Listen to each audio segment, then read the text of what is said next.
శ్రీ మొక్కపాటి నరసింహశాస్త్రి గారి బారిస్టర్ పార్వతీశం 13వ భాగం 31/25 రెండవ భాగంలో 7వ చాప్టర్. ఇక్కడ వాళ్ళంతా వాళ్ళ పనుల మీద వెళ్ళి హోటల్లోనూ తింటారు కాబోలను. అక్కడ మనిషి వెంటనే నాకు పలహారాలు అమర్చాడు. నేను పలహారాలు ముగించి నా గదిలోకి వచ్చి పడుకున్నా. ఆ పడక 4 గంటలకు కానీ మెలకువ రాల. ఇంత వెర్రి నిద్ర పట్టిందేదా అనుకున్నా. లేచి ముఖం కడుక్కొని కాసేపు అటూ ఇటీ తిరిగి వద్దామని వీధిలోకి వచ్చా. ఎక్కడికైనా వెళ్తే దారి తప్పిపోతానని భయం. ఆ వీధిలోనే ఉన్న షాపులను, దారైపోయే జనాన్ని, హడావిడిగా పరిగెత్తే వివిధ వాహనాలను చూస్తూ ఇలాగే నాకు తెలియకుండానే 6 గంటలు. నేను వెంటనే బసకు చేరుకున్నా. ఇంతలో మీనన్ రానే వచ్చా. సవరణ అంతా అయ్యిందా అంటే తయారు. ఈ పూట ప్రయాణమే కదా, నా ఆలస్యం ఏమీ లేదు. ఈ పూట ప్రయాణమే అయితే భోజనం చేద్దాం రమ్మ. 15 గంటలో భోజనం చేసేసి గదిలోకి వచ్చా. సామాన్లన్నీ జాగ్రత్తగా సర్దుకున్నావా అన్నీ అన్నా. బట్టలు బాగున్నాయా? నువ్వు కొంటం అవి బాగుండకపోవటమా? కానీ నాకొక్క సంగతి చెప్పు బాబు, వాడు సూటు ఇంత త్వరగా ఎలా కుట్టాడు తెలియక చస్తున్నాను. అతను పక్కపక్క నవ్వి, వాడు ఎప్పుడో కుట్టి అట్టాగే పెడతా. అవి నచ్చిన వాళ్ళకి ఎవరికి సరిపోతే వాళ్ళకి ఇస్తా. సాధారణంగా ఇన్ని అడుగుల పొడవు మనిషికి ఇన్ని చేతుల పొడవు ఉంటాయి. ఛాతీ ఇంత వెడల్పు ఉంటాయి, మెడ ఇంత పొడవుగా ఉంటాయి. ఛాతీ ఇంత వెడల్పు, మెడ ఇంత, నడుమింత, కాళ్ళు పొడుగు ఇంత అనే లెక్క ఉంటుంది. ఆ ప్రకారం కుట్టి పెడతారు. ఎక్కడో 100కి 1 2 తప్ప సాధారణంగా ఏ రకం మనుషులకి ఈ రకం సరిపోతూనే ఉంటాయి అని చెప్పి నా సందేహం తీర్చా. నువ్వు లోపల తొడుక్కునే బనీల్లాంటిది ఉదయాన కొన్నవి తొడుక్కున్నావా లేదన్న. మరి కొన్నది ఎందుకయ్యా? తొడుక్కో, సెట్లో పడకుండా పెట్లో పెట్టుకోవడానిక. రాత్రి ప్రయాణం కూడా చలి ఎక్కువ, ముందు అవి తొడుక్కో అన్నాడు. పై బనీలు ఒక్కటే సరిపోతుందా? లేకపోతే షరాయి లాంటిది కూడా తొడుక్కోవాలి? 2 తొడుక్కోవాలన్న.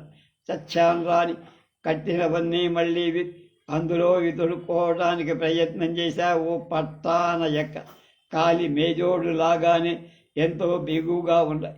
కొంచెం ఒంటి గుచ్చుకుంటున్నట్టు ఉంది కూడా. ఇదేమిటి ఇంత బిగుతుగా ఇచ్చాడని.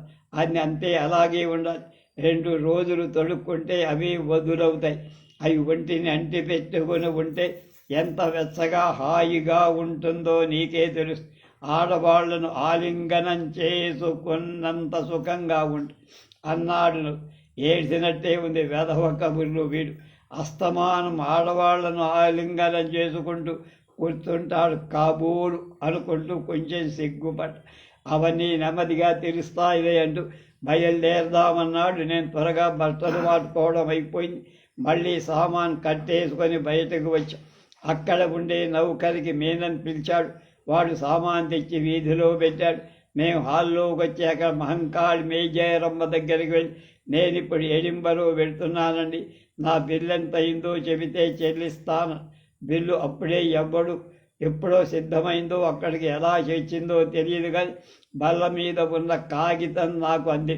వెంటనే సొమ్ము చెల్లించి ఆవిడ మందహాసం చేస్తూ రసీదు నాకు అందించి, విష్ యూ గుడ్ లక్ అని నా కరచాలన చేస్తూ గుడ్ బై అని నాకు సెలవిచ్చి, నేను వీధిలోకి వచ్చేసరికి మీన గుర్ర బండి పిలిచి సామాన్ అందులో పెట్టి నన్ను ఎక్కమన్నాడు. స్టేషన్కు వచ్చాం. మీనని టిక్కెట్టు కొని పెట్టాడు. రైలు ఎక్కించాడు. ఈ రైల్లో కూడా అన్ని పెట్టెల్లో పరుపులు ఉన్న బల్లది. నేను సామాను బల్ల కింద పెట్టి నా పక్క చుట్ట తీసి విప్పబోతుంటే మీనన్ నన్ను ఆపి, ఇదే విప్పకు, వరిలా అంటే రాత్రి కలిగదా, ఆ శాలువా తీసుకోన అక్కల్లా చూస్తోడు. నేను గారడీ చేసి నీకు తల కిందకు తలగడాలు కప్పుకోవటానికి 2 రగ్గులు తెప్పిస్తానన్నా. అతని మాట పూర్తి కాకుండానే రైల్వే పోర్టర్ ఒకతను తెల్లని చాకరి తెచ్చిన గరీబులు తొడిగిన 2 తలగడలు అంటే దిళ్ళు కప్పుకోవటానికి నా అంత బరువున్న 2 రగ్గులు తెచ్చి బల్ల మీద పెట్టి మీనన్ వాడి చేతిలో షెల్లింగు పెట్టాడు. నేను వెర్రి మొహం వేసుకొని చూస్తున్నా. అవి తెచ్చిన నౌకలు వెళ్ళిపోయాయి. రైల్లో జనం వస్తున్నారు, మీనన్నను చూస్తున్నారు. ఈ దేశం రైల్వే కంపెనీ వాళ్ళు ప్రతిరోజు ప్రతి మనిషికి రాత్రులు ఇవి అద్దెకిస్తారు. మనం దిగి వెళ్ళేటప్పుడు వాటిని రైల్లో విడిచిపెట్టి వెళితే వాళ్ళే తీసి జాగ్రత్త పెడతారు. ఎప్పటికప్పుడు వాటిని శుభ్రం చేసి ఉంచుతారు. మరి అందరూ మనకి మళ్ళీ న్యాయంగా అవి కొట్టేయకుండా ఉంటారని గ్యారెంటీ నవ్వుతూ మన దేశం కాదుగా, ఈ దేశంలో అలాంటి పని ఎవ్వడూ చెయ్య. ఇలాంటి కక్కుర్తి పనులు ఇక్కడికి వచ్చిన మనవాళ్ళు చెయ్యరన్నాడు మీనన్.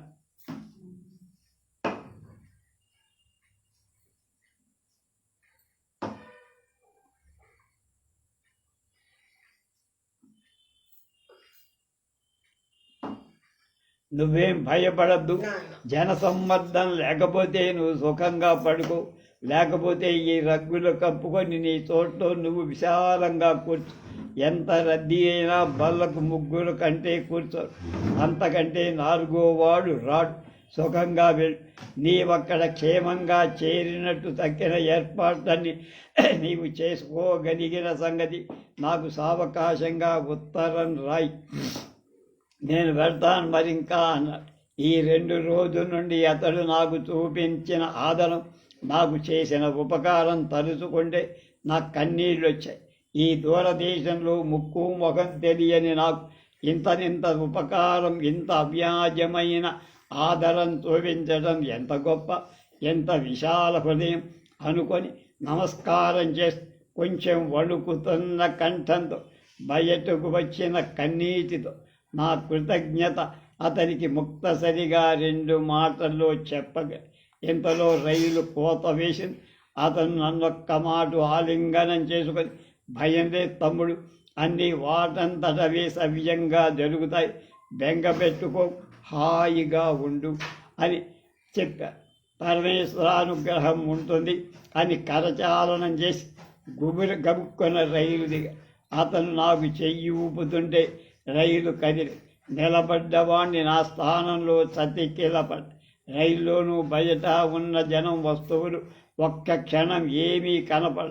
కళ్ళు తుడుచుకొని కూర్చు.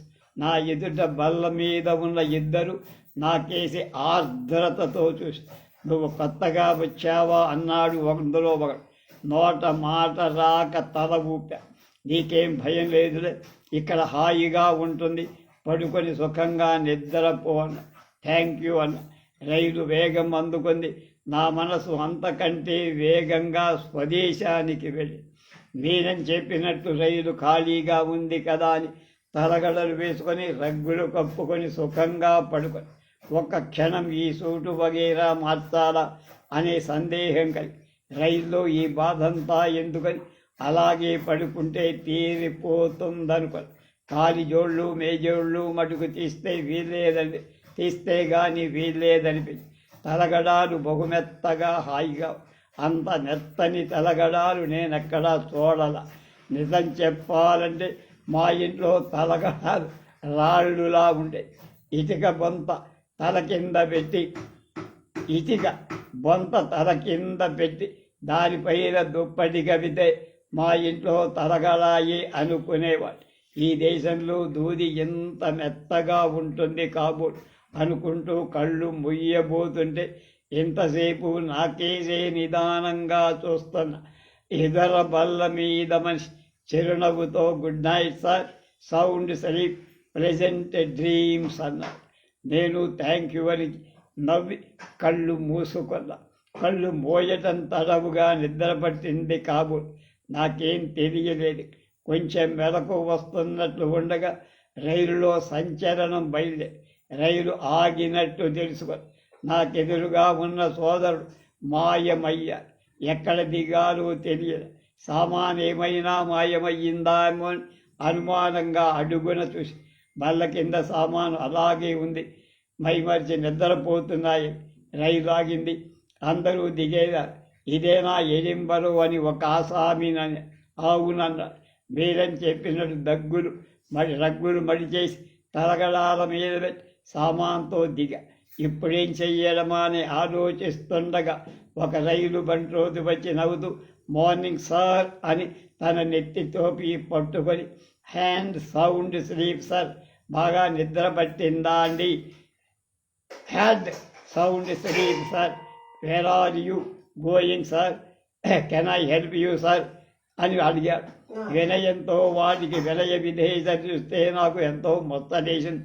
నేను ఎక్కడికి వెళ్ళాలో తెలియదు. ఊళ్ళోకి వెళ్ళి గదేదైనా చూసుకునే వరకు ఏం చెయ్యడమని ఆలోచిస్తాను. ఈ స్టేషన్లోనే గదులుంటాయండి, ఈ సామాన్ అందులో పెడతాను, మీరు సావకాశంగా పలహారం అది చేసి ఊళ్ళోకి వెళ్ళవచ్చు. సామాన్ ఇక్కడ జాగ్రత్తగా ఉంటుంది. అవసరమైతే 1-2 రోజులు ఆ గదిలోనే కొద్దిపాటి అద్దె ఇచ్చి ఉండొచ్చన్న. బతుకు జీవుడా అనుకొని థ్యాంక్ యూ అన్న. వాడు నా సామాను సహితంగా నన్ను గదికి తీసుకువెళ్ళి అక్కడ పెట్టి పక్కనున్న చిన్న గది మరొకటి చూపి అందులో మీరు కాలకృత్యాలు తీర్చుకోవచ్చు. ఇక్కడ గోడనున్న బొత్తాము లాంటిది నొక్కితే మనిషి వచ్చి మీకు పలహారాలు వగైరా తెచ్చి పెడతాడు అని నాకు సలాం పెట్టి నెమ్మదిగా గది తలుపు తన వెనకాల మూసుకొని బయటకు వెళ్ళిపోయి చాలా ఆశ్చర్యం అనిపించి, సరే ఏకంగా వెళ్ళేటప్పుడు ఏదైనా ఇవ్వచ్చు అనుకుని నేను కోటు వగైరా దుస్తులు తీసే కాలకృత్యాలు తీర్చుకొని 1 అరగంటలో మళ్ళీ డ్రెస్ వేసుకొని వాడు చెప్పిన బొత్తాంలో 6 నిమిషంలో భూమిలోంచి వచ్చాడు. ఒక మనిషి ఎదురుగుండా వచ్చి నిలుచుకొని గుడ్ మార్నింగ్ సార్ అని తనకు ఏం కావాలి అని ఎంతో భయభక్తులతో అడిగి నాకు పలహారము టీ తెచ్చబట్టి ఈ 4-5 రోజుల్లో ఈ పద్ధతులన్నీ బాగా అలవాటయ్యి క్షణంలో తీసుకొస్తానన్నాడు. అతను బయటికి వెళ్ళాడు. అన్నట్టుగానే మరుక్షణంలో అన్నీ తీసుకువచ్చి బల్ల మీద అమర్చి మళ్ళీ ఏం కావాలన్నా ఆ బటన్ నొక్కండి అన్నాడు. చెప్పి తలుపు పూసుకొని నేను సుఖంగా పలహారం చేసి బయటికి వెళ్ళే ప్రయత్నంలో బటన్ నొక్కి ఇందాకటి మనిషి వచ్చాడు. నాకు ఈ ఊరు కొత్త, నేనెప్పుడు ఈ ఊరు రాలా, ఇక్కడ చదువుకోవటానికి వచ్చా, కొంతకాలం పాటు ఇక్కడ ఉండాలి, ఉండటానికి ఒక గది కావాలి, ఎక్కడ దొరుకుతుంది, ఎలా వెళ్ళాలి, ఎలా ప్రయత్నం చెయ్యాలి అని నిర్మోహమాటంగా అడిగా. నేను నిలబడి ఉన్నా, అతను నిలబడి ఉన్నాడు. నేను చెబుతాను తమరు దయచెయ్యని కుర్చీ ఒకటి చూపించి తను మాత్రం నిలబడి ఉన్న. తమకు యూనివర్సిటీకి దగ్గరలో ఉంటే వీలుగా ఉంటుంది కదా, ఇక్కడ ఈ ట్రాఫిక్ నేను చెప్పే వీధి దగ్గర ఆపమంటే ఆపుతారు. అవన్నీ నివాస గృహాలు ఉండే చోటు. అక్కడ ఏ వీధిలో చూసినా రూమ్ లెట్ అని ఉంటుంది, గదులు అద్దెకివ్వబడు అని అట్టల కింద వ్రాసి కిటికీలకు కట్టి ఉంటాయి. మీరు గుమ్మాన్ని కుడి పక్కనో ఎడం పక్కనో ఉండే ఒక బటన్ ఒకదాన్ని నొక్కితే తలుపు తీస్తారు. గుమ్మానికి ఎడమ వైపున ఈ అట్ట కనబడితే కుడివైపు బటన్, కుడివైపున కనబడితే కుడివైపు బటన్ నొక్కాలి. కింది భాగంలో అయితే కింద బటన్, పై అంతస్తులో అయితే పై బటన్ నొక్కాలి. అప్పుడు మీకు వీలైన గది, వీలైన వీధిలో, వీలైన అద్దెలో ఎన్నుకోవచ్చు అని ఎంతో ఓపికగా, ఎంతో సావకాశంగా, ఎంతో వినయంగా చెప్పాడు ఈ విషయం సమాచారం. నేను థ్యాంక్ యూ అని బయటికి వచ్చి నా వెనక అతను లోపలనున్న నేను పలహారం చేసిన పళ్ళాలు వగైరా తీసుకొని తలుపు మూసి బయటికి రావటం కాబట్టి రోడ్డు మీదకు వస్తుంటే చాలామంది నాకేసి తేరిపార చూడటం, ఒకరిద్దరు మందహాసం చేయటం గమని నవ్వితే నాకే వాళ్ళ మూతే వంకర పోతుందనుకొని ట్రామ్ నిలిచే చోట నిల్చుకొని అక్కడికి వెళ్ళి నిలబడి స్టేషన్లో అతను చెప్పిన సెంట్రల్ ట్రామ్ రావడంతో అదెక్కి అతను చెప్పిన చోటది. అక్కడ ఒక చిన్న పార్క్ ఉంది. ఎంతోమంది పిల్లలు, కొందరు ఒంటరిగా, కొందరు తల్లులతో వచ్చి అందులో ఆడుకుంటున్నారు. నాకు వాళ్ళని చూస్తే ఎంతో ముద్దొచ్చింది. ఒక క్షణం వాళ్ళ ఆటలు చూస్తూ అలా నిలబడ్డా. నాకు తెలియకుండానే నా ముఖంలోని చిరునవ్వు వచ్చి కొందరు పిల్లలు నన్ను చూసి దూరంగా వెళ్ళిపోయారు.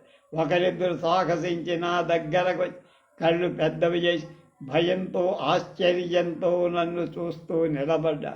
నా వెనక కొంచెం దూరంగా ఒకళ్ళిద్దరు పిల్లలు నన్ను చూసి పరిగెత్తుకు వచ్చి తల్లులను కౌగలించి, mummy mummy there is black mummy, నల్లవాడకుడున్నాడన్న. ఇంకొకడు, అమ్మా నల్లటాయన పిల్లని ఎత్తుకుపోతాడా అన్నాడు. ఇంకొకడు, అమ్మా అతను ఎప్పుడు స్నానం చెయ్యడా అన్న.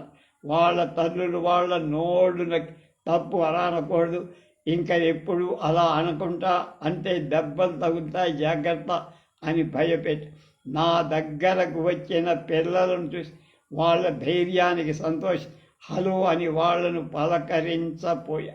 వాళ్ళు అడలిపోయి పారిపోయి నవ్వుకుంటూ నా దారిన నేను ముందుకు దాగా. ఎంతో దూరం వెళ్ళక్కర్లేకుండానే ఒక వీధి స్టేషన్లో ఆసామీ చెప్పినట్టు గదులు అద్దెకు ఇవ్వబడు అని బల్లలు కనబడి అలాంటి ఇంటి ముందుకు వెళ్ళి గుమ్మానికి ఉన్న బొత్తమన్మ నొక్కి నిలబడి ఒక ముసలమ్మ తలుపు తీసి నా ముఖం చూసి భయంతో అసహ్యంతో ఓహ్ అని భల్లును తలుపేసుకొని చక్కబోయి నవ్వుకుంటూ నేను మరో ఇంటికి వెళ్ళి అక్కడ ఒక నడి వయస్సు ఆవిడ తలుపు తీసి నన్ను యగాదిగా చూసి ఏం కావాలని గది అని. గదులు ఖాళీ లేవండి, వెరీ సారీ అని మర్యాదగా అబద్ధమాడి వెళ్ళు. ఇంకొక చోటకు వెళ్తే ఆ ఇంటి ఆవిడ నా బోంట్లకు తమ గది అద్దెకివ్వటం ఇష్టం లేనట్టు ముఖంలో ప్రకటిస్తూ బోలెడంతా అద్దె చెప్పి ఆవిడ భావం గ్రహించుకొని బయటపడ్డ. ఇంకొక ఇంటి దగ్గర ఒక ముసలమ్మ తలుపు తీసి ఏ దేశం మీది? ఆఫ్రికా కాదు, ఇండియా. ఓహో ఇండియా, వెరీ గుడ్, సంతోషం. ఇక్కడ ఎవరైనా మహారాజు బిడ్డవా అని. నేను నవ్వుతూ కాదా, నేను మహారాజు నేను కాదు, మామూలు వాడిని, ఇక్కడ చదువుకోవటానికి వచ్చా, గది కావాలి. నవ్వుతూ విచారం వ్యక్త చేస్తూ ప్రస్తుతం ఖాళీ లేదు, వారం రోజుల్లో ఒక గది ఖాళీ అవుతుంది, అప్పుడు వస్తే ఇస్తా. ఆ మాటకే సంతోషం. మరికొంత దూరం ముందుకు వెళుతుండగా మన దేశస్థుడు ఒకతను నాకు ఎదురు పరుస్తాడు. నా ప్రాణం లేచి వచ్చినట్లయింది. రక్షించావు దేవుడా అనుకున్నా. అతన్ని ఆపి గుడ్ మార్నింగ్ అప్పి నా అవస్థ చెప్పి ఏం చెయ్యాలో నాకు సలహా, సరే నాతో రా అని కొంచెం దగ్గరలో ఉన్న ఇండియన్ అసోసియేషన్ అని బల్ల కట్టబడిన పెద్ద ఇంట్లోకి తీసుకువెళ్ళి అక్కడ హాల్లో నన్ను కూర్చోబెట్టి తను నాకెదురుకోండా కూర్చొని ఇక చెప్పు నీ సంగతి అన్నాడు ఇంగ్లీష్. అక్కడికి చాలామంది మన దేశస్తులు లోపలికి వచ్చేవాడు పోయేవాళ్ళు కనపడి నేను నా సంగతి అంతా చెప్పి అతను సావకాశంగా విన్నాడు. తను బెంగాలీ వాడిని అన్నాడు. ఇంకా ఏదో చెప్పతుంటే నా వెలుగువాడి కనబడే వ్యక్తి ఒకడు లోపలికి వచ్చి నా ఎదుటనున్న బెంగాలీ అతను హలో రాజు కమ్ హియర్ అని పిలిచాడు. అతను వచ్చి నిలబడ్డాడు. కూర్చో, ఇతడు నీవాడు, మీ ప్రాంతం నుంచి వచ్చా, గది కోసం తిరుగుతున్నాడట. నువ్వు అతనికి ఏదైనా గది చూపించి ఎక్కడో ఒక చోట ప్రవేశపెట్టు, లేకపోతే ఇబ్బంది పడతాడు. మనం ఒకళ్ళొకళ్ళ చేదోడు వాదోడుగా ఉండకపోతే ఇక్కడ ఎలా బతుకుతాం, ఏమంటావు అన్నాడు. ఓ తప్పకుండా, అలాగే నేను చూస్తాలే, నువ్వు వెళ్ళన్నాడు. అతను లేచి అబ్బాయి మనం మళ్ళీ కలుసుకుందాం, ఈ రాజు మీ ప్రాంతం వాడే, చాలా మంచివాడు, మీకు కావాల్సిన సహాయం చేస్తాడు, నాకు పనుంది నేను వెళుతున్నాను, నా కరచాలనం చేసి వెళ్ళి. అతను ఖాళీ చేసిన కుర్చీలోకి రాజు వచ్చి కొడితే ఏం బాబు మీరెవరు, ఎక్కడి నుంచి వచ్చావు, ఎప్పుడొచ్చావు, సంగతి సందర్భాలు అన్నీ చెప్పు నాయనా అంటూ తనది భీమవరమని అందుచేత తెలుగువాడినని క్షత్రియుడనని చెప్పుకొని ఇంకా చెప్పు నీ సంగతి టూకీగా ఒక అక్షరం కూడా పొల్లు పోకుండా అప్పటి వరకు జరిగిందంతా చెప్పు. నీ సామాను అది ఎక్కడ ఉంది? రైల్ స్టేషన్లో. సరే అయితే వెళదాం, నీ సామాను తీసుకొని నా గదికి చేరుద్దాం, నీకు గది దొరికే వరకు నా దగ్గరే ఉండు, కానీ నీకేమి ఇబ్బంది ఉండదు, సుఖంగా ఉంటుందిలే అన్నాడు. నేను బయలుదేరి స్టేషన్కు వెళ్ళి సామాన్ తీసుకొని అక్కడ నౌకర్లకు మామూలు చెల్లించుకొని రాజు గదికి చేరా. కొంతసేపు సుఖంగా అక్కడ విశ్రమించి సాయంత్రం 4 గంటలకి నేను చెప్పకుండానే ఇంటి ఆవిడ నాకు టీ రొట్టె వగైరా తీసుకువచ్చి బల్ల మీద పెట్టి నేను అది గమనించి ఆ గదిలో పుస్తకాలు తిరగేస్తూ కాసేపు కూర్చొనేసరికి రాజు కాలేజీ నుంచి వచ్చారు. ఏమండి, సావకాశంగా విశ్రాంతి తీసుకున్నారా, టీ తీసుకున్నారా అని అడిగా. ఆహా, అన్నీ అయ్యాయి, ప్రాణం ఎంతో హాయిగా ఉంది ఇక్కడ అన్న. రాజు పుస్తకాలు అక్కడ పడేసి స్నానాల గదిలోకి వెళ్ళి ముఖ ప్రక్షాళన చేసుకొని వచ్చేసరికి ఇంటి ఆవిడ మళ్ళీ అతనికి నాకు టీ ఫలహారా చేసి నాకేం వద్దన్న. అప్పుడు తను నాకు చేసిన ప్రథమ పాఠం ఏమిటంటే, ఇక్కడ ఏ వేళప్పుడు ఎవరు వచ్చినా టీ మటుకు వద్దనకూడదు. మన దేశంలో కాళ్ళు కడుక్కోవటానికి నీళ్లు, సేద తీర్చుకోవటానికి మంచి నీళ్లు గుమ్మంలోకి రాగానే ఇచ్చినట్టు ఈ దేశంలో అన్ని వేళల కష్ట సుఖాల్లో కూడా ఈ ముందు టీ ఇస్తారు, అది వద్దనొద్దన్నారు. టీ తీసుకున్న తర్వాత నా చరిత్ర అంతా సవిస్తరంగా చెప్పమని రాజా. అసలు మీది ఏ ఊరన్న. నేను మొగల్దొర. ఏమిటి మొగల్దొరే? మాకు దగ్గర వాడవి అన్నమాట. ఆ ఊళ్ళో మా బంధువులు చాలామంది ఉన్నారు. మాది పూర్వం పూడూరులే అన్న. తర్వాత నా సంగతి వివరంగా చెప్పగా సావధానంగా నాకేదైనా గది తప్పకు చూసిపెట్టి కాలేజీలో చేర్పించి సహాయం చెయ్యమని. అలాగే తప్పకుండా అని. ఇదో పెద్ద సహాయమే. పరదేశంలో మనం ఒకళ్ళనొకళ్ళు సహాయం చేసుకోకపోతే పరాయి వాళ్ళు ఎవరు వచ్చి మనకు చేస్తారు. ఈ పూట కాసేపు బయటకు వెళ్ళి పార్కులో కూర్చొని కబుర్లు చెప్పుకుందాం, రేపు ఉదయాన్నే గది చూద్దామని. ఇద్దరం బయలుదేరి దగ్గరలో ఉన్న పార్కులోకి వెళ్ళి కూర్చు. అప్పటికి సుమారు 6 గంటలే. చీకటి పడింది బాగా. అయినా జనం కిటకిటలాడుతున్నారు. ఆడ మగ ఎంతమందో. అది వరకు అక్కడ ఆడుకుంటున్న పిల్లలంతా బిలబిల్లాడుతూ తొందరగా ఇళ్లకు పరుగు పెట్టి పార్కులోకి వచ్చిన వాళ్ళలో చాలామంది యువతీ యువకులు జంటలుగా బల్లల మీద కింద ఉన్న గడ్డి మీద కొందరు కూర్చొని పడుకొని నవ్వుకుంటూ కబుర్లు చెప్పుకుంటూ మధ్య ఊపిరాడకుండా గాఢాలింగన శుంభనాదులు చేపిస్తూ ఈ ప్రపంచం మరచి మరో ప్రపంచంలో ఉండిపోయి. అంచేత మా కేసు చూసే వాళ్ళే ఎవ్వడూ లేరు. తమరు తప్ప ఆ పార్కులో ఇంకెవరూ లేనట్టుగా భావించుకొని వాళ్ళు ఆనందిస్తున్నారు. అంచేత మేము హాయిగా గడ్డి మీదనే ఒక చోట సుఖంగా. బాబు, నీ పేరేమిటి అన్నారు. నన్ను పార్వతీశం అంటారు. మా ఇంటి పేరు వేమూరి వారు. బాగానే ఉంది. కానీ ఇక్కడ సంగతి సందర్భాలు, ఆచార వ్యవహారాలు కొన్ని టూకీగానైనా మీకు చెప్పాలి. ఆ పద్ధతులు మీరు తెలుసుకుంటే వాటికి అనుకూలంగా మనం ప్రవర్తిస్తే మనకు అట్టే ఇబ్బందులు. మొదటి సంగతి ఏమిటంటే, నీ పేరు ఏమిటని ఎవరైనా అడిగితే పార్వతీశం అంటే చాలు. కంటారు, వింటారు, లాంటివి ఏమీ చెప్పగల. పార్వతీశం అంటారు అలాంటివి. ఇంటి పేరు వాళ్ళకు అవసరమే. ఇక తర్వాత ఇక్కడ గదులు అద్దెకు తీసుకోవడం విషయం చెప్పాలి. ఇక్కడ గదులు అద్దెకి ఇచ్చే వాళ్ళందరినీ లోయర్ మిడిల్ క్లాస్ అంటారు. అంటే మనబోటి మధ్య తరగతి కుటుంబాలలో తక్కువ స్థితి కలవ, సాధారణంగా వితంతువులు కానీ, వివాహం ఎరగని వృద్ధ కన్యలు కానీ, సంపాదన తక్కువగా ఉన్న భార్యాభర్తలు కానీ తమకు అవసరమైన వాటికంటే 1-2 గదులు ఎక్కువగా ఉండే ఇల్లు అద్దెకు తీసుకొని వాటిలో వాళ్ళకి అవసరం లేని గదులు 2 అద్దెకిస్తారు.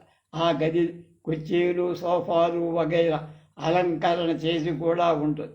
అంటే 3-4 కుర్చీలు, ఒక సోఫా, ఒక టేబుల్, ఒక మంచం, పరుపు, దాని మీద దిల్లు, పక్క దుప్పటి, కప్పుకోవటానికి రగ్గులు, తుడుచుకోవటానికి తువ్వాళ్ళు అన్నీ ఉంటాయి. అది గద్దె వాటన్నిటికీ కలుపుకొనే అన్నమాట. అంతేకాదు తువ్వాళ్ళు, సబ్బులు కూడా వాళ్ళే ఇస్తారు. తర్వాత ప్రతి గదిలో, నా గదిలో నువ్వు చూసే ఉంటావనుకుంటా, ఫైర్ ప్లేస్ అనేది ఒకటి. గోడలో ఒక పొయ్యి అమర్చి అందులో బొగ్గులు పెంచి నిప్పేస్తారు. పొగ గదిలోకి రాకుండా పైకి పోయే చిమ్ని గొట్టం అది సంవత్సరంలో 7-8 మాసాలు అహర్నిశలు రావణాసురుడి కష్టంగా రాజుతూనే ఉంది. ముఖ్యంగా శీతాకాలంలో ఈ పొయ్యి దగ్గరే కూర్చొని వేసుకొని కూర్చొని గదంతా వెచ్చగా ఉంటుంది. మీరు ఈ పాటికి అది కనిపట్టే ఉంటారు. ఇక్కడ ఒక చిదంబర రహస్యం. ఈ దేశస్తులు ముఖ్యంగా తక్కువ జాతి వారు మొగము అది కడుక్కో అన్నారు. నేను నిర్ఘాంతమై అది కడుక్కోరా అన్నాడు. అది ఎవ్వళ్ళు కడుక్కోరు అన్నాడు. మరైతే మనకు బయటకు వెళ్ళే చోట పక్కన కాగితాల చుట్ట ఉంటుంది. అందులో కాగితం చుట్ట తీసుకొని దాంతో తుడి చేసుకొని మల విసర్జన చేసి కమ్మోడనే పింగాణి దాంట్లో వేస్తా. అక్కడ కలపడి గుడిసు తాగితే అందులోంచి నీరు విశేషంగా వచ్చి ఆ మలాన్నంతటినీ శుభ్రం చేసి కడిగేసి అడుక్కెక్కడికో తీసు. ఇది శీతల దేశం కనుక అంత త్వరగా దుర్గంధం పైకి రాదు. ముఖమే కడుక్కునేవాళ్ళు రోజు స్నానమే చెయ్యరన్న మాట వేరే చెప్పక్కల. మరైతే మనము అన్న మీకు ఇష్టమైతే మీరు మానేయచ్చు. అదేంటండి అలా అంటారు? నేను బ్రాహ్మణ్ణి, అందులో వైదిక సంధ్యావందనాది కుదరగా మానేస్తుంటే విచారిస్తుంటే స్నానం కూడా ఎలా మాననండి. అలా అయితే ఇక్కడ ఒక క్షణం ఉండబోయి మీరేమన్నా సరే పోని ఆ ఈ ఒక మాట దేశం చూశామనుకొని చక్కా పోతాను. కానీ ఎంత మరీ ఆచారం అప్రాచ్యంగా ఉండటం నా వల్ల కాదు సుమండి. తమరు తర్వాత మీ ఇష్టం అన్న. సరేనండి, నా ఇష్టాలతో పని ఉన్నది, కానీ మిమ్మల్ని మానమని చెప్పలేను. స్నానానికి వేడి నీళ్లు కావాలంటే ఇంటి వాళ్లతో చెబితే వాళ్ళే సప్లై చేస్తారు, మరేం పర్వాలేదు. అది ఒకందుకు మంచిదే అని నేను దంతధావనాన్ని కచ్చికలు తాటాకులు తెచ్చుకోవటం మంచిందే అయిందన్నమాట. అతను తలబోయి, ఏమిటి కచ్చికలు తాటాకులు తెచ్చావా? ఎన్నాళ్ళు మనలో ఒక మాట, మరేం తీసుకురాలేదా? ఇక్కడ దేశాచారం అక్షరాలా పాటిస్తున్నారా ఏమిటి? కొంప తీసన్నారు. అయితే మీరు వచ్చేటప్పుడు ఎవరిని సలహా అడగలేదా అన్నారు. నాకు సలహా చెప్పదగ్గవారు ఉన్నారండి మొగద్దొరులో, మీరు ఎరుగరా అన్న. ఒక మాట నాకేసి అటు ఇటు చూసి, అవునండి ఆ మాట నిజమే, ఆ మాత్రం వాళ్ళు అక్కడ కాదు ఆ చుట్టుపక్కల ఎక్కడా ఉండరు. సరే పోనీలండి, చెయ్యడం మంచి పనే చేశారు, కానీ అవి పాడైపోయే వస్తువులు కావు కనుక జాగ్రత్తగా పెట్టుకొని వెళ్ళేటప్పుడు ఉపయోగించుకుందురుగా. మనం గదికి వెళ్ళేటప్పుడు మీకు ధావన సామగ్రి అక్కడ ఉపయోగించేవిగా కొని పెడతానన్నాడు పాప. తర్వాత భోజనానికి మనం ఎక్కడికి హోటల్కు వెళ్ళక్కల, ఇంటి వాళ్ళే మనకి ఏం కావాలో చెబితే ఆ ప్రకారం చేసి పెడతారు. దానికి వాళ్ళు కొంత డబ్బు తీసుకుంటారు.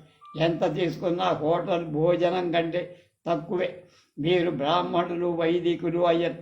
నేను తినే మాంసం చేప వగేరా మీరు ముట్టుకోరుగా. ఇంటి వాళ్లతో మీరు శాకాహారం చెప్పి బియ్యం ఉప్పు వగేరా కావలసిన సామగ్రి చెప్తే వాళ్ళే తీసుకువస్తారు. అది ఎలా వండాలో మీకు తెలిస్తే వాళ్లకు చెప్పండి. లేకపోతే వాళ్ళు చేసినట్టు తినాల్సి 10 రోజులు పోతే అన్నీ మీకే అలవాటు అవుతాయి. అబ్బో అదేం అక్కర్లేదండి, నాకు ఇవన్నీ బాగా అలవాటే. మా ఇంటి దగ్గర మా అమ్మ బయటకు ఉన్న, మా నాన్న పొలం వెళ్ళి పొరుగురెళ్ళిన నేనే చెయ్యి కాల్చుకోవాల్సి వచ్చి చాలా బాగా చేశావని మా అమ్మ మెచ్చుకునేది కూడా. ఉండండి, నేను ఎక్కడో ఒకచోట స్థిరపడ్డ తర్వాత నా చేతి భోజనం మీకు రుచి చూపిస్తా ఆ రోజు అన్నాడు. చాలా సంతోషమండి, ఇంతకంటేనా మళ్ళీ ఓ మాట మా ఇంటికి వచ్చినట్టు ఉంటుంది కూడా అన్నాడు నవ్వు. ఇంకా అక్కడి నుంచి లేచి నెమ్మదిగా గదికి చేరుకున్నాం. అక్కడ ఆయనకు మామూలు భోజనం, నాకు కొద్దిగా అన్నము, బంగాళాదుంప కూర, పాలు ఇచ్చారు. కూరంటే ఉడికే దుంపలు ఉడకేసి అది మెత్తగా కుమ్మి పెట్టారు. నాకు కావాల్సిన పప్పు, అది ఉప్పు, పచ్చి కారం దాని మీద చల్లుకోవాలి. ఈ ధర్మ సూక్ష్మం ఇదివరకే గ్రహించాను. భోజనం అయిన తర్వాత అక్కడ సోఫా మీద 2 తలగడలు 2 రగ్గులు రైల్లోకి మళ్ళీ ఇంటావిడ తీసుకొచ్చి పడేసి అతను మర్యాదగా, నేను ఈ పూట సోఫా మీద పడుకుంటా, మీరు నా మంచం మీద పడుకోండి అన్నాడు. అబ్బేబే ఎంత మాట, నేను సోఫా మీద పడుకోగలను, నాకు బాగా అలవాటే. నా జీవితంలో చాలా భాగం సోఫాల మీదనే పడుకోవడం అలవాటైనట్టు. అతను మరికొంచెం బలవంతం చేసిన నేను ఒప్పుకోలేదు. సోఫా మీద కూడా ఎంతో సుఖంగానే మరికొంతసేపు పిచ్చాపాటి మాట్లాడుకొని నేను సోఫా మీద, అతను మంచం మీద ఉరిగా. ఎడింబరోలో మొదటి రాత్రి సుఖ స్వప్నాలు కంటూ గడి. ఆ రాత్రి రాజుంట్లో సుఖంగా నిద్రపట్టింది. ఎన్నెన్నో చిత్రమైన కళలు వచ్చాయి. ఎక్కడికెక్కడో తేలిపోతున్నట్టు అనిపించింది. ఆకాశంలో పెద్ద చేపల్లాంటి చేపల్లాగా నేనేదో ఎగురుతున్నట్టు కనబడి, నక్షత్రాలెంతో దగ్గరగా కనబడ్డాయి. మంకేమిటో వింత వింతలు అనేకం కనపడ్డాయి. మెలకు వచ్చేసరికి ఏం లేదు. ఆ కనపడ్డవి లేకపోవడం సరిగదా. వాటి గురించి ఎవరికైనా చెబుదామంటే జ్ఞాపకాలైనా మిగల. ఇంటి దగ్గర అలవాటు చొప్పు బాగా పెందరాడే మెడుకు వచ్చి రాజు గాఢ నిద్రలో ఉన్నాడు. లేపుదామా అనుకున్నా, కానీ పడుకున్న వాడిని ఇప్పుడు లేపే చేసే మట్టుకు ఏముందని లేపలేదు. కిటికీ దగ్గరకు వెళ్ళి బయటకు చూస్తే అంతా జనసంచారం ఏం లేదు. చీకటి కాగానే ఉంది, చీకటిగానే అందుకని నేను మళ్ళీ వచ్చి పడుకొని ఈ మాట నిద్ర రాలా.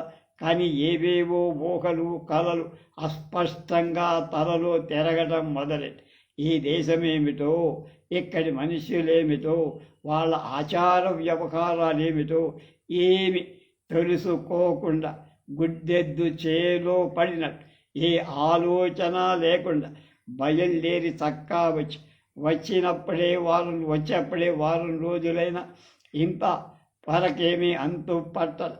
నేను కొత్తవాణ్ణైనా చిన్నవాణ్ణైనా అంత సర్రను ఎంతో గౌరవంగా మాట్లాడుతున్నా.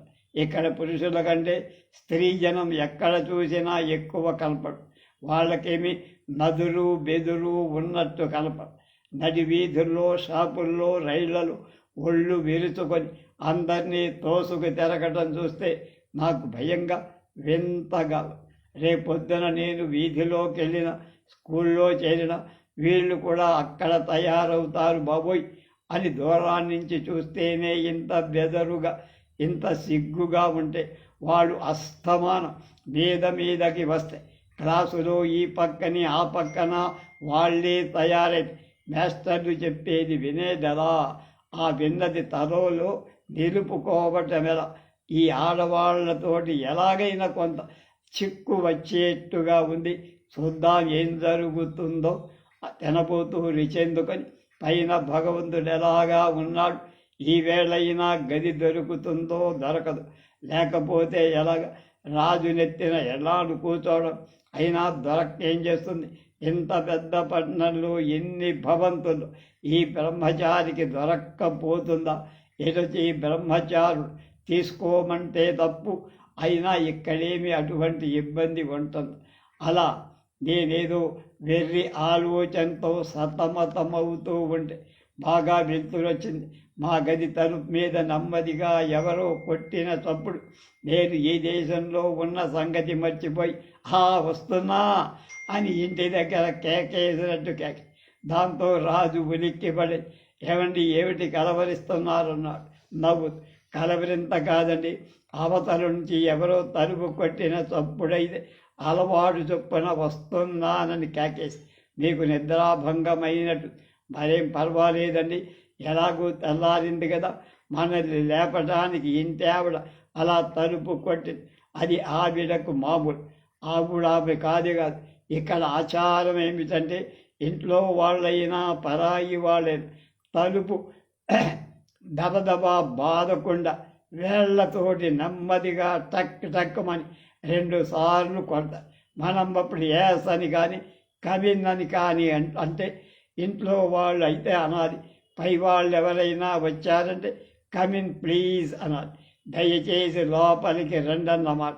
ప్రతిదానికి ఎదుటి వాళ్ళు చిన్నవాళ్ళైనా పెద్దవాళ్ళైనా వయస్సుతో నిమిత్తం లేకుండా అందరినీ అన్నిటికీ ప్లీజ్ అని, థ్యాంక్ యూ అని, ఇక్కడ ఒక మర్యాద ఉంది, అది పాటించి ఆ మాటతో వాళ్ళు ఎంతో సంతోషం. మనం చాలా మర్యాదస్థులంగా చలామణి అవుతాం అని చెప్పి లేవండి ముఖం కడుగుదామని. నేను రాత్రి సరిగా చూడలేదు, కానీ రాజు ఓ వదులైన షరాయి అలాంటి చాలని ఒక కోటు తొడుక్కొని ఎప్పుడు లేవడంతో పాదాల వరకు ఉండే పెద్ద కోట ఒకటి తొడుక్కొని దానికి బొత్తాలుండవు, నడుముకో పట్టు కూర్చుంటారు, బిగించాలి. అది వింతగా తోచి అలా ఆశ్చర్యంతో చూస్తుంటే దీన్ని డ్రెస్సింగ్ గౌన్ అంటారు. లోపల వేసుకున్న సరాయి చొక్కా పైజామా అంటారు. మనం సూటుతోటే రాత్రులు కూడా ఉంటే మనకంత సుఖంగా ఉండదు, పైగా అది నలిగిపోతుంది. ఇక్కడ సూట్లు అస్తమానం తడపటానికి వీరుండదు. మనలాంటి వాడు ఒకటో రెండో సూట్లు చలికాలానికి, 1-2 సూట్లు వేసవి కాలానికి కుట్టించుకుంటే 1-2 సంవత్సరాలు గడప. ఇంటి దగ్గర ఉన్నంతసేపు రాత్రి కానీ పగలు కానీ ఈ పైజమాలు వేసుకుంటే మనం ఎలా కూర్చున్నా ఎలా పడుకున్నా ఇబ్బంది పడదు. సూట్లు ఊలివి, పైజమాలు నూలివి. మనకి ఇష్టం వచ్చినప్పుడు తడుపుకోవచ్చు, లేదా చాకలికి వేయచ్చు. మీరు కూడా 2 జతలు ఇలాంటివి కొనుక్కోవాలి. అవి కొనుక్కున్నప్పుడు ఇంట్లో వాళ్ళకైనా పై వాళ్ళకైనా ఆడవాళ్ళు వస్తే ఈ పైజమాలతో కనపడకూడదు. వాళ్ళు పైనుంచి తలుపు కొట్టగానే చటుకున ఈ డ్రెస్సింగ్ గౌన్ తీసుకొని నడుపు బిగించుకొని మరీ తలుపు తీయ. ఇంకో సంగతి, ఇంట్లో ఉన్నంతసేపు జోళ్ళు తొడుక్కక్కర్ల. కానీ జపాన్ శాండల్స్ అంటే ఒక మాస్టర్ మన ఆకు చెప్పల్లాంటివి పల్చనివి, తేలికవి, వెచ్చగా ఉండేవి అమ్ముతారు. దాంట్లోనైనా అవి లేనిది ఇంట్లో తెరకూడదు. ఇక్కడ మర్యాదలు అలా కబుర్లు చెప్పుకుంటూ మేము దంతధావనం చేసే లోపల ఒక పని పిల్లంటే పిల్ల కాదులండి, ఓ 20 ఏళ్ల గుంట అన్నమాట, లోపలికి వచ్చి సోఫా మీద వేసుకున్న పక్క తీసేసి రాజు పడుకున్న మంచం మీద దుప్పటి తీసి దొరిపి మళ్ళీ వేసి గదంతా తొడిచేసి తొడవటం కూడా వింతగానే. చీపురు పుచ్చుకోవడం, వంగుని తొడవటం పద్ధతి లేదు. 4-5 అడుగుల కర్రకి అడుగున బ్రష్ లాంటిది, దాంతో నిలబడే తొడవటం. చిత్తమేమిటంటే ఊరికే మర్యాదకు తొడిచిందన్న మాటే కానీ ఎక్కడ దుమ్మైనా లేదు. మన ఊళ్ళలో అయితే రోజుకు 3 మాటలు తుడిచిన కావలసినంత దుమ్ము ఎక్కడి నుంచి వస్తుందో తెలియదు. తర్వాత ఇంకొక 10 నిమిషాలు మేమేం చెప్పకుండానే మా ఇద్దరికి పలహారాలు టీలు తెచ్చేసి మేము ఆ కార్యక్రమం ముగించుకొని వీధిలోకి వెళ్ళే దుస్తులు ధరించి బయటకు వచ్చేటప్పుడు తలుపులు దగ్గరగా వేసే వచ్చాడు. రాజు వీధిలోకి వచ్చి నెమ్మదిగా రాజుని అడిగా, తలుపు తాళం వేయకుండా వస్తున్నావి, ఏం పర్వాలేదు, ఇక్కడికి తలుపు తాళం వేసి పెడితే చాలా తప్పుగా భావిస్తారు. ఇంటి వాళ్ళ మీద మనకు నమ్మకం లేదని, వాళ్ళని అగౌరవపరుస్తున్నామని ఇక్కడ వాళ్ళు అనుకుంటారు. అంచేత ఎప్పుడు తాళం వెయ్యక్కల. ఇక్కడ తాళం వెయ్యాల్సిందల్లా సాధ్యమైనంత వరకు నోటికే కానీ గది కాదు అని చెప్పారు. న్యాయంగా చెప్పాలంటే బారిస్టర్ పార్వతీశం అంటే మనకు ఒక గొప్ప ఎడ్యుకేషన్ అనిపిస్తుంది నాకు. నేను చదువుతుంటే చాలా కాలమైంది, మళ్ళీ చదువుతుంటే కనుక ప్రతి లైను తన అనుభవాలు మనందరికీ పంచుకోండి. ఎక్కడ ఎలాంటి మర్యాదలు ఉంటాయి వాటినన్నీ వివరిస్తూ మొక్కపా నరసింహశాస్త్రి గారు అద్భుతమైన నవల రాజ్యం రాశారు. వారికి ఎన్ని ధన్యవాదాలు చెప్పినా ఆంధ్రుడు తక్కువే అనిపిస్తుంది. రేపు 10వ చాప్టర్లోకి ప్రవేశిస్తాం.